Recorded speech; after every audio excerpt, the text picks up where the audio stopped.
और वहीं अब बात करते हैं खबरों की। झारखंड विधानसभा चुनाव 2024 को लेकर मुख्यमंत्री हेमंत सोरेन ने नई दिल्ली में कांग्रेस अध्यक्ष मल्लिकार्जुन खड़गे और राहुल गांधी से मुलाकात की।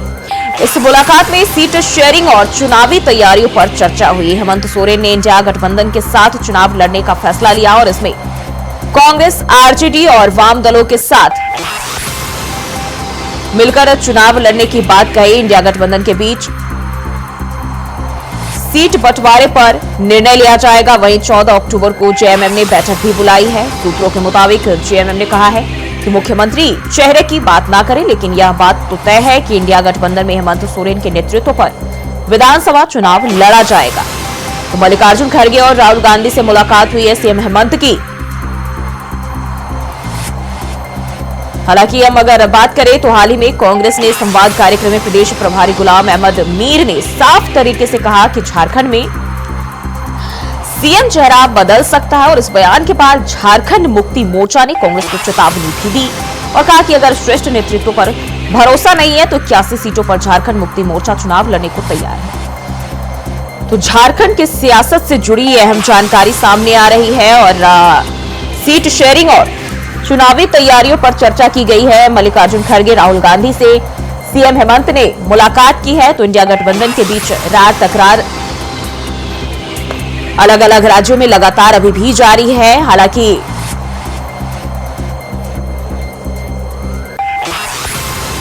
सीएम हेमंत सोरेन का कहना है कि इंडिया गठबंधन के समर्थन से ही विधानसभा चुनाव लड़ा जाएगा।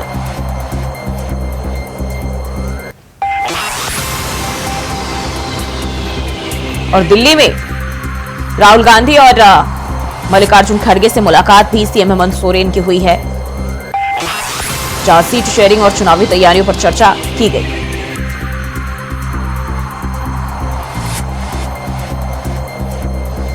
तो बीते दिनों जिस तरीके से हम देखें, कांग्रेस ने भी साफ तौर पर कह दिया था कि सरकार झारखंड में बदलेगी, तो कयास लगाए जा रहे थे कि इंडिया गठबंधन के अंदर ऑल इज वेल नहीं है। हालांकि अब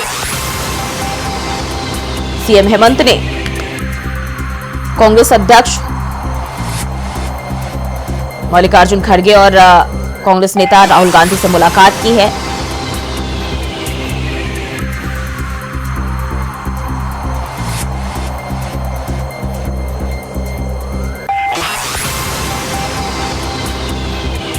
अब झारखंड की सियासत की बात करें तो विधानसभा चुनाव होने हैं और ऐसे में सियासी माहौल बेहद गर्म नजर आ रहा है। कांग्रेस और अन्य दल, इंडिया गठबंधन के अन्य दल के बीच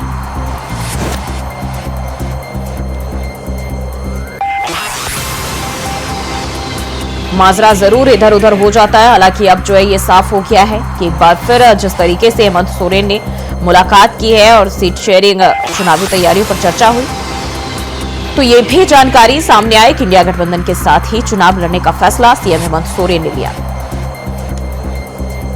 तो झारखंड की सियासत से जुड़ी ये जानकारी सामने आ रही है और सीएम हेमंत सोरेन की कांग्रेस अध्यक्ष से मुलाकात हुई।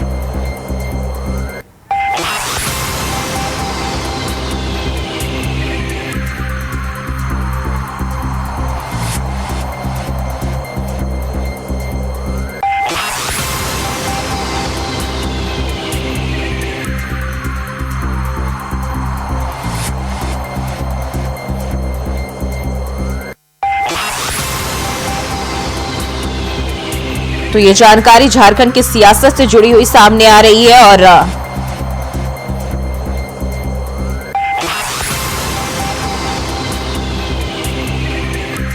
इसी खबर पर ज्यादा जानकारी के साथ हमारे सहयोगी रांची से अजय पांडे हमारे साथ जुड़ गए। अजय, झारखंड की सियासत की बात करें तो तबीयत जरूर इंडिया गठबंधन के दलों के बीच नासाज जो है वो दिख रही है। हालांकि अब ये मुलाकात, क्या मायने इसके, क्या कुछ जानकारी अभी तक सामने आ रही है जो कांग्रेस और जेएमएम दोनों दलों के शीर्ष नेताओं की बातचीत हुई है?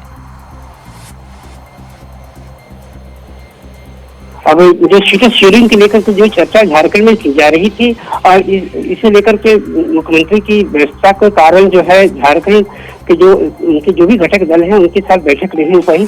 और कल जो है जो हरियाणा और जम्मू कश्मीर के जो परिणाम आने के बाद जो है हेमंत सोरेन और उनकी पत्नी कल्पना सोरेन और जो राष्ट्रीय अध्यक्ष और पूर्व अध्यक्ष जो है राहुल गांधी से मुलाकात की है। उन्होंने सीट झारखंड में जो भी सीट शेयरिंग को लेकर के चर्चा हुई है, तो निश्चित रूप से यह सिलसिला, यह मुलाकात निश्चित रूप से सीट शेयरिंग को लेकर के चर्चा हुई है। जिस प्रकार से आप देख सकते हैं कि लगातार कांग्रेस अपनी सीटों को मांग को लेकर के लगातार अपनी जो बगावती सुर है वो खड़ा किया है, वैसे में जो कल की जो बैठक हुई और जो मुलाकात है निश्चित रूप से सीट शेयरिंग पर फैसला जल्दी ही निकल सकता है। इसके अलावा अब ये बात ये तय हो गया है कि अब जो झारखंड में इंडिया गठबंधन के तहत जो है चुनाव लड़े जाएंगे। लेकिन सबसे बड़ी बात है कि इन सूत्रों से सबसे बड़ी खबर आ रही है कि मुख्यमंत्री के झारखंड मुक्ति मोर्चा के सूत्रों के हवाले से अंदर है कि शीर्ष नेतृत्व पर जो सवाल जिस प्रकार से कांग्रेस के प्रभारी जो थे और उन्होंने साफ तरह से कहा कि झारखंड में सरकार के भी रोटेशन हो जाएगा, वैसे में उन्होंने साफ जो निर्देश दिया कि मुख्यमंत्री के चेहरे पर कोई भी सवाल अब खड़ा नहीं किया जाए, नहीं तो फिर इसके परिणाम वाली चीजें सामने भी आ सकते हैं। तो निश्चित रूप से कल की मुलाकात और कल की जो बात है निश्चित रूप से कांग्रेस के लिए एक संदेश भी है कहा जा सकता है। और निश्चित रूप से मुझे लगता है कि सीट शेयरिंग को लेकर के जो 14 तारीख को जो बैठक है झारखंड में अपनी स्टेयरिंग कमेटी की जो समन्वय कमेटी की जो बैठक होगी उसमें सारे निर्णय लिए जाएंगे। इसके बाद जो है झारखंड में जो भी उनके घटक दल है, जदयू है, आरजेडी है और सीपीआईएम है और कांग्रेस है, इन तमाम शीर्ष नेताओं के साथ बैठक होगी और सीटों पर चर्चा होगी। लेकिन अभी भी इस मुलाकात के बाद हम ये तो नहीं कह सकते हैं कि इंडिया गठबंधन में सब कुछ ऑल इज वेल है, क्योंकि हम अगर लोकसभा चुनाव की बात करते हैं तो जहां तमाम जो दल थे सहयोगी दल इंडिया गठबंधन के साथ थे, लेकिन जैसे ही चुनाव जो है वो बीता उसके बाद जब विधानसभा चुनाव और उपचुनाव की बारी आई तो अगर हम उत्तर प्रदेश की बात करें कांग्रेस का साथ वहां भी सपा से टूट गया। अगर हम आम आदमी पार्टी की हरियाणा में देखें कांग्रेस के साथ वहां भी टूट गया। मतलब ये जो तोड़फोड़ की राजनीति है इंडिया गठबंधन के दल वो देखी गई। झारखंड में भी कुछ ऐसे ही नजारे रहे और यही वजह है कि पिछले दिनों कांग्रेस की ओर से ये बयान दिया गया कि सीएम चेहरा झारखंड में बदल सकता है। लेकिन अब जो ये मुलाकात है क्या मायने इसके? नहीं, निश्चित रूप से देखिए सबकी सारी चीजें सबके ये है, पार्टी अपनी कोई भी चाहता है कि जिसकी कांग्रेस सबसे बड़ी पार्टी है में से एक गिनी जाती है, वैसे में वो नहीं चाहता है कि झारखंड में वो बैसाखियों की तरह हुआ झारखंड में सरकार बनाए। तो ये जाहिर सी बात है कि अब वो जो भी झारखंड में साझे की सरकार निश्चित रूप से चली है, लेकिन जिस प्रकार से लोकसभा चुनाव में कांग्रेस को मिली मैंडेज को लेकर के उनके जो हौसले हैं वो बुलंद है और इसी हौसले को जारी रखते हुए कांग्रेस के प्रभारी ने साफ तौर से कहा कि आप 30 सीटें झारखंड में लेके आए और तो ये झारखंड में रोटेशन भी होगा यानी नेतृत्व का। तो निश्चित रूप से आप देख सकते हैं कि इसके अलावा जो आरजेडी में उनके सहयोगी दल हैं वो भी इस पर से लगातार जो है विधानसभा चुनाव के पहले अपनी सीटों की दावा कर रहा है, यानी साफ तरीके से कहा जा सकता है कि झारखंड में 23 सीटों से अधिक सीटों की दावा वो लगातार कर रहा है। वैसे में सीपीआईएम में भी वैसे जो है वो भी इस मांग को लेकर के लगातार 14 से 15 सीटों पर दावा कर रहा है। जी बिल्कुल अजय, लेकिन हम अन्य राज्यों की तुलना में देखें तो क्या झारखंड में स्थिति बरकरार रहेगी चुनाव तक? जो अभी माहौल और मेल मिलाप की बात जो कही जा रही है कांग्रेस और जेएमएम के बीच या फिर जो भी इंडिया गठबंधन के अन्य दल है उनके बीच, तो क्या ये बरकरार रहेगी? देखिए ये तो निर्भर सेनेटर पर और उनके कार्यकर्ताओं लड़ने पर है। जिस प्रकार से आप देख सकते हैं कि जो घमासान एनडीए के फोल्डर में है वैसे घमासान इंडिया गठबंधन में, चुकी हालांकि अभी सीट शेयरिंग को लेकर के दोनों दलों में अभी तक किसी ठोस निर्णय पर नहीं हुआ है। अब जल्द ही दोनों जो दल हैं सामने आएंगे सीटों को लेकर के, लेकिन जब उनके मुताबिक उनके जो नेता हैं उनके उम्मीदवारों के अनुरूप अगर सीटें नहीं मिलेगी तो निश्चित रूप से भगदड़ और बगावत दोनों सामने देखने को मिल सकते हैं। बिल्कुल अजय, बहुत बहुत शुक्रिया जानकारी साझा करने के लिए। और बढ़ते हैं आगे। सपा संस्थापक मुलायम सिंह यादव की दूसरी पुण्यतिथि पर सैफई में लोगों का हुजूम उमड़ा। इस दौरान अखिलेश यादव, शिवपाल सिंह यादव, डिंपल यादव, रामगोपाल यादव सहित यादव परिवार ने मुलायम सिंह को श्रद्धांजलि अर्पित की। वहीं इस मौके पर सपा सुप्रीमो अखिलेश यादव ने बड़ा बयान दिया और कहा कि यूपी में इंडिया गठबंधन कायम रहेगा, धरतीपुत्र मुलायम सिंह के रास्तों पर चलकर समाजवाद लाया जाएगा।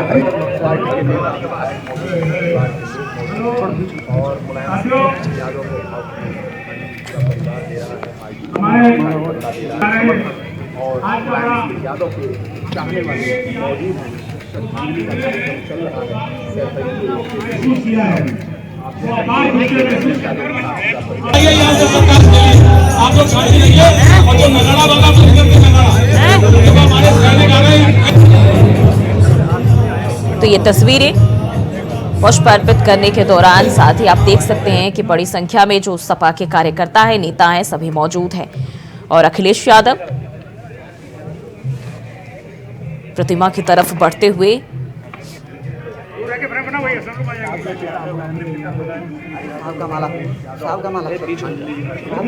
तो सैफई में परिवार, जो पूरा परिवार है, यादव परिवार ने जो है उन्हें श्रद्धांजलि दी है और अखिलेश यादव ने माल्यार्पण किया, पुष्प अर्पित किए।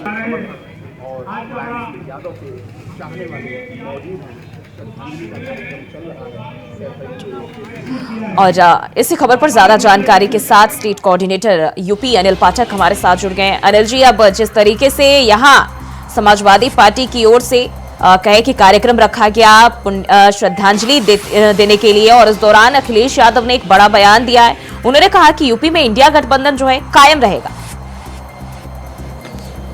देखिए जो जी, सैफई में अखिलेश यादव का बयान आया है। सपा संस्थापक मुलायम सिंह यादव को श्रद्धांजलि अर्पित करते हुए अखिलेश यादव ने बयान दिया है कि उत्तर प्रदेश में जो है कांग्रेस और सपा का गठबंधन कायम रहेगा। हालांकि समाजवादी पार्टी की तरफ से 6 उम्मीदवारों की सूची जारी की जा चुकी है। फिर 4 सीटों पर अभी उम्मीदवार घोषित होने हैं। कांग्रेस की तरफ से भी मिल्कीपुर सीट को लेकर के चुनाव लड़ने का ऐलान किया गया है। बावजूद इसके सपा ने यहाँ से जो अयोध्या सांसद हैं उनके बेटे अजीत प्रसाद को का टिकट घोषित कर दिया है। अब ऐसे में सवाल है कि आखिर ये गठबंधन कैसे कायम रहेगा। बिल्कुल, अगर हम कांग्रेस और समाजवादी पार्टी की बात करें तो लोकसभा चुनाव खत्म होने के बाद से ही जो दरार की खबर है वो सामने आने लगी। अगर हम जम्मू कश्मीर की बात करें, वहां भी दोनों के बीच रार देखी गई सीट शेयरिंग को लेकर। उत्तर प्रदेश में भी अभी भी रार तकरार का दौर जारी ही है। हाँ, बेशक रात तकरार चल रही है। हरियाणा चुनाव के बाद जो है तुरंत बाद समाजवादी पार्टी की तरफ से 6 उम्मीदवारी की सूची जारी की गई है। कांग्रेस अभी चुप्पी में है, हार को जो है अभी भूल नहीं पाई है। उत्तर प्रदेश उपचुनाव को लेकर के कांग्रेस की तरफ से अभी कोई बयान नहीं आया है। हालांकि मिल्कीपुर विधानसभा क्षेत्र में कांग्रेस की तरफ से 16 अक्टूबर को जो है संविधान बचाओ सम्मेलन का ऐलान किया गया है और रस्साकसी चल रही है टिकट को लेकर के। कांग्रेस जो है वो 10 में से 5 सीटों पर दावा कर रही है। वहीं समाजवादी पार्टी ने 6 सीटों पर जो है अपने उम्मीदवार उतार दिए हैं। लेकिन कांग्रेस के लिए अनिल जी हम देखें तो यही दोस्ती, यही प्यार। एक तरफ जहां हरियाणा में मिली हार से उबर नहीं पाए, दूसरी तरफ सपा ने अपने प्रत्याशी घोषित कर दिए। सीट शेयरिंग की बातचीत अभी हो नहीं पाई है। इस आधार पर जो है इंडिया गठबंधन कायम रहेगा, आगे चल पाएगा। बेशक देखो, चल भी पड़ सकता है। जिस तरह से हम लोकसभा में चुनाव में भी देखा गया कि कांग्रेस की तरफ से 25 सीटों पर दावा किया गया। बार बार ऐसा लगा कि गठबंधन टूटने की कगार पे है, लेकिन अंत में वो गठबंधन कायम रहा। कांग्रेस की तरफ से लंबा चौड़ा तो दावा किया जा रहा है, लेकिन जहां वोट बैंक और ज़मीन की बात करें तो उत्तर प्रदेश में कांग्रेस की कितनी ज़मीन है और कितना वोट बैंक है ये किसी से छुपा नहीं है। समाजवादी पार्टी की तरफ से बार बार ये कहा जा रहा है कि अखिलेश यादव हमेशा जो है बड़ा दिल दिखाते हुए कांग्रेस को जो है जितनी उसकी हैसियत है उससे अधिक सीट दे रहे हैं। इस बार भी उपचुनाव में भी कांग्रेस को उसकी हैसियत से अधिक सीटें दी जाएंगी। चर्चा इस बात की मतलब अब कांग्रेस की हैसियत पूछ रहे हैं, ऐसी दोस्ती है इंडिया गठबंधन की। बने रहिए अनिल जी हमारे साथ, आगे भी आपका रुख करेंगे। और वहीं लखनऊ से एक और जानकारी सामने आ रही। समाजवादी पार्टी में डंके की चोट पर परिवारवाद, सपा प्रदेश अध्यक्ष श्याम लाल का जो है विवादित बयान सामने आया। उपचुनाव को लेकर जारी 6 प्रत्याशियों के नामों पर बयान सामने आया। इंडिया वॉइस के साथ खास बातचीत में बोले प्रदेश अध्यक्ष, ना योगी के पास ना मोदी के पास परिवार है। तो सपा प्रदेश अध्यक्ष का ये विवादित बयान इंडिया वॉइस पर खास बातचीत में उपचुनाव को लेकर जब उनसे सवाल पूछे गए 6 प्रत्याशियों के बयान पर जो है अब उन्होंने अपना बयान दिया है। वहीं इंडिया वॉइस के साथ खास बातचीत में उन्होंने कहा, ना योगी के पास और ना ही मोदी के पास परिवार है, वो क्या जाने परिवार क्या होता है। जिसके पास परिवार नहीं है वो परिवार की हाल नहीं जान सकता है। मुख्यमंत्री जी की भी वही हाल है और माननीय प्रधानमंत्री जी की भी हाल है। इस समय पूरे प्रदेश के परिवार के लोग पीड़ित और दुखी हैं। नौजवानों को नौकरी का सबसे बड़ा सवाल है। इस देश की महिलाएं, प्रदेश की महिलाएं सुरक्षित नहीं है, सबसे बड़ा सवाल है। पेपर लीक, नौजवानों का, नौकरियों का ये बहुत बड़ा मुद्दा है। इन सब मुद्दों को लेकर के यही लोग एक विधानसभा की जोरदार आवाज बनेंगे और आने वाले 2027 के विधानसभा के चुनाव में जनता इन्हें सबक सिखाएगी। तो सपा में परिवारवाद की कला है। प्रत्याशी तेज प्रताप सिंह यादव जो है अखिलेश यादव के भतीजे हैं। और नसीम सोलंकी की बात करें तो पूर्व विधायक इरफान सोलंकी की पत्नी है, ये भी प्रत्याशी है सपा की। वहीं अजित प्रसाद की हम बात कर ले तो विवादों में रहे हैं। और रिश्ता अगर बात करें तो अवधेश प्रसाद के बेटे हैं। वहीं शोभावती वर्मा की बात करते हैं तो सांसद लालजी वर्मा की पत्नी है, जिन्हें सपा की ओर से टिकट दिया है। ज्योति बिंद की बात करें, पूर्व सांसद रमेश बिंद की बेटी, जिन्हें मजवा से टिकट दिया गया है। तो सपा में परिवारवाद के ये वो उदाहरण है। जो प्रत्याशी सपा की ओर से घोषित किए गए हैं, ये वो नाम है जिन पर परिवारवाद करने का आरोप लगाया गया है। अगर हम हार के अंतर की बात करते हैं तो हार इस सीट पर 2003 बढ़ के हो गए हार का अंतर। अगर हम बात करें उचाना कला से सीट तो 32, आपका वोट भी यहां पर कुछ ऐसा ही देखने को मिला। और हार का अंतर अगर हम डबवाली की बात करें तो 610, और ये आपकी वजह से कांग्रेस जो सीट हारी है रानिया में भी। तो ये लगातार ग्राफिक्स के जरिए हम सीटों का अंतर आपको दिखा रहे हैं। पुंडरी की जो है हार के अंतर है, आपके वोट, तमाम जो आंकड़े हैं वो हम संख्या आपके साथ शेयर कर रहे हैं ग्राफिक्स के जरिए। वहीं हरियाणा में किसको कितने वोट मिले हैं, बीजेपी को 48 सीट, और ये जो फीसदी है वो वोट मिले हैं। कांग्रेस की बात करें तो 37 सीटों पर कामयाबी। तो ग्राफिक्स के जरिए आईएनएलजी की बात करें तो 2 सीटों पर सिमट के रहेगी। हरियाणा की बात करें, हाल ही में रिजल्ट जो है इसके सामने आए हैं।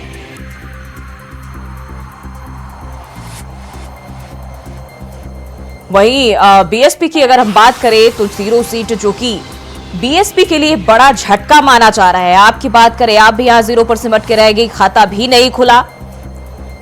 और अनिल पाठक लगातार हमारे साथ बने हुए। अनिल जी, जिस तरीके से हम देखें हरियाणा के चुनावों का समीकरण करें, तमाम चीजें जो इंडिया गठबंधन की बात करें वहां जिस तरीके से हार मिली है, अब अगर हम उत्तर प्रदेश का रुख करते हैं तो समाजवादी पार्टी ने जो भी प्रत्याशी उतारे हैं सारे परिवारवाद पर जो है उन पर कहीं ना कहीं हम देखें तो पूरी तरह से सियासत देखी जा रही है। परिवारवाद का आरोप लग रहा है समाजवादी पार्टी के ऊपर।